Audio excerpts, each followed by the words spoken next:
Rompre ce couple me semblait impensable, Léa Salamé réagit à la fin de sa collaboration avec Nicolas Demorand à France Inter, sale plus jolie rencontre.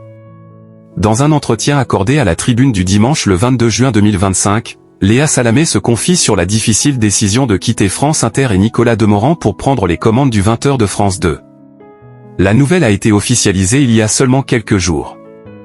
Léa Salamé a été choisie pour succéder à Anne-Sophie Lapix à la présentation du JT de 20h de France 2. Un choix qui a beaucoup surpris mais qui s'est imposé comme une évidence après le refus de Caroline Roux, préférant rester à la présentation de C'est dans l'air sur France 5. Nous sommes heureux de pouvoir compter sur son talent et son lien fort avec le public, confirmait Delphine Ernotte, présidente de France Télévisions, auprès de l'AFP. La journaliste avait déjà été approchée en 2017 pour prendre les commandes du journal de 20h de France 2, après le départ de David Pujadas. Mais Léa Salamé avait finalement refusé la promotion, qui était revenue à Anne-Sophie Lapix. Cette fois-ci, la chef a su la convaincre. C'est vertigineux, Léa Salamé se confie sur son difficile choix de quitter la matinale de France Inter. Pourtant, cette décision n'est pas sans conséquence pour la journaliste de 45 ans. Léa Salamé doit ainsi faire ses adieux à France Inter, où elle officiait depuis 2014.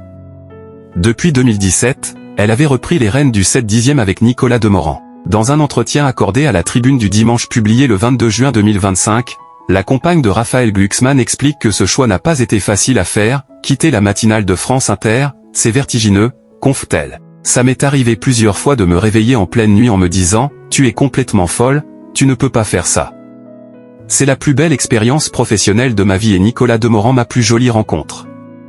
Ce dernier s'est en effet lié d'une belle amitié avec sa co-présentatrice, qu'il avait énormément soutenue après l'annonce de sa bipolarité. Rompre ce couple conforme depuis 8 ans me semblait impensable, continue la journaliste.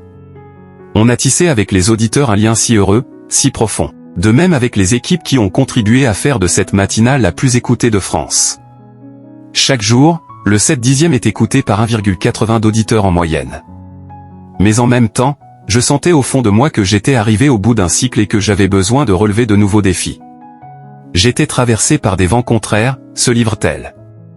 Léa Salamé, qui pourra continuer à présenter son talk show hebdomadaire Quelle époque, révèle également avoir été très tentée de rejoindre BFM TV, une chaîne de qualité que la journaliste apprécie beaucoup et qui lui proposait d'animer un late show quotidien.